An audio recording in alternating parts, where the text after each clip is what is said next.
The 2024 football season is beginning to take shape, and there have been plenty of landmines right out of the gate.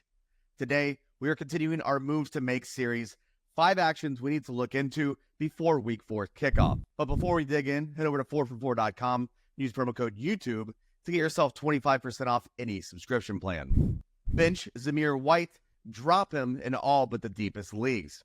Through 3 weeks of action, it has been miserable for Zamir White drafters. He has earned 12.3 half PPR points in total with 4.1 points per game.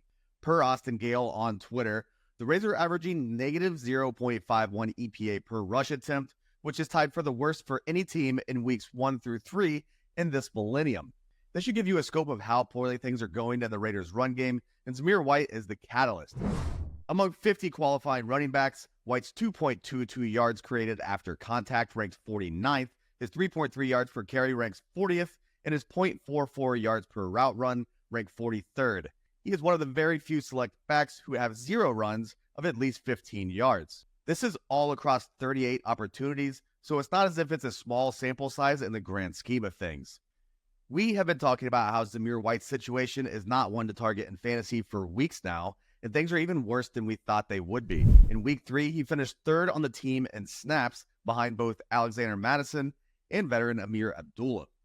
Out of 45 dropbacks from the tandem of Gardner Minshew and Aiden O'Connell, he ran 4 routes with 0 targets, while Mattison and Abdullah ran 19 apiece, earning 5 looks as receivers. Over the course of their Week 3 loss to the Carolina Panthers, White missed multiple entire drives, and on a team not expected to be blowing anybody out of the water, we could see that sort of game script pop up throughout the rest of the season. Add Bucky Irving. While we can't say for certain yet that Bucky Irving is outright better than Rachaad White, it sure is trending in that direction. The 4th-round rookie out of Oregon has looked fantastic on what seems to be an increasing role in the offense, while his veteran counterpart has picked up where he left off in 2023, being woefully inefficient with his touches. White had a terrible 3.6 yard per carry mark last season, but because most of us figured he would still get a heavy workload this season, it was easy to look past it. After all, volume is king when we're evaluating the running back position for fantasy. But that volume can now be comfortably put into question after his first 3 games of the season. White has 66 yards on 31 carries, luckily adding in 98 more yards on 12 catches. The rookie, on the other hand, has only 28 yards on 5 receptions, but 154 yards on 25 carries, essentially tripling his teammates' per rush efficiency. That type of explosiveness might be difficult to keep off the field for much longer, particularly after the offense had an anemic 7-point output in a Week 3 loss to the Denver Broncos. Irving already has the slight advantage in 2-minute drills and could continue to see a larger piece of the pie on early downs as the season rolls on. Currently available in 65% of Yahoo leagues, Irving should be considered a huge priority during this run of waiver wires. Trade for Deebo Samuel. Some of the biggest names in fantasy have either suffered an injury or had some sort of contract issue leading into the season, and the 49ers have been hit as hard as anyone. Brandon Ayuk was away from the team for a while, Christian McCaffrey has hit the IR, George Kittle missed Week 3, and Deebo Samuel has a calf strain that looks like it will keep him out until at least Week 5. This is our opportunity to make our team stronger if the Deebo manager is scrambling to fill his lineup slot.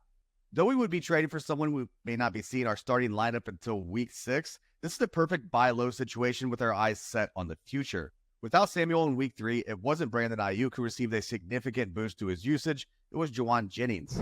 Jennings did his best impression of the injured wide receiver, lining up in the slot on 56.4% of his routes, turning his 12 targets into 11 catches, 175 yards, and 3 touchdowns. Those kinds of numbers should presumably get him on the field more often, but it's unlikely to hinder Samuel when he returns. The 49ers have long proven that if their stud receiver is on the field, they will look to get him involved in any way possible, including backfield snaps, kick returns, and everything else in between. If Kittle and or CMC are still sidelined by the time Samuel returns, that's all the more likely to force the ball into his hands. If your league mate is desperate for points right now, try to go out there and make a major upgrade to your wide receiver 2 or wide receiver 3. Add and stream Cole Kmet. On the back of Shane Waldron promising to get Cole Kmet more playing time, Kmet was an interesting streaming option in Week 3, and he paid off in spades. After a Week 1 that saw Kmet handle only 27 snaps and a pitiful 27.3% route participation, Waldron was quoted as saying, quote, "We know Cole is one of the top tight ends in the league. He He has done nothing but the right thing ever since I've been around him. So that's more on us, starting with me, getting the reps a little bit more balanced." End quote. He proceeded to earn 5 targets after receiving only 1 in the opening weekend, and then week 3 was even more productive. While running 41 routes to Gerald Everett's 17, he earned 11 targets for 10 receptions, 97 yards, and a score. Tight end streamers were more than enthused with this sort of output in the tight end hellscape, but there's still time to grab him for hungry managers who missed out last week. He's still only rostered in 41% of Yahoo leagues, and Keenan Allen has not yet been cleared for week 4. Regardless of the possession receiver status ahead of Sunday, it's going to be hard to put the genie back in the bottle. We can't expect double-digit targets every week, but it would be pretty silly to get Everett back involved after this extremely efficient showing. If Caleb Williams can build on his breakout 363-yard passing performance, there's a chance that Kmet will be a stream and hold candidate through a large chunk of the season. Drop any and all of Kirk Cousins, Justin Herbert, and Matthew Stafford. In the age of the rushing quarterback, pocket passers have a more difficult time putting up consistent QB1 performances, and each of these statuesque options needs to hit the waiver wire for various reasons. Starting with Kirk Cousins, it is clear that he is not 100% back to health from his Achilles injury that sidelined for half of last season, as he looks uncomfortable in his new home. His average depth of target currently sits at 7.5 on the season, and if it remains that low, it would be the lowest mark of his 13-year career. His 4.9 turnover-worthy play percentage is the highest it's been since he was a rookie, and the team apparently has reservations about letting him handle quarterback sneaks. Per beat writer Josh Kendall, the Falcons considered QB sneaks on the final 2 plays of Week 3's loss to the Chiefs, but Cousins' mobility factored into the decision not to. Quoting Raheem Morris, quote, "I just definitely felt more comfortable giving it to our backs," end quote.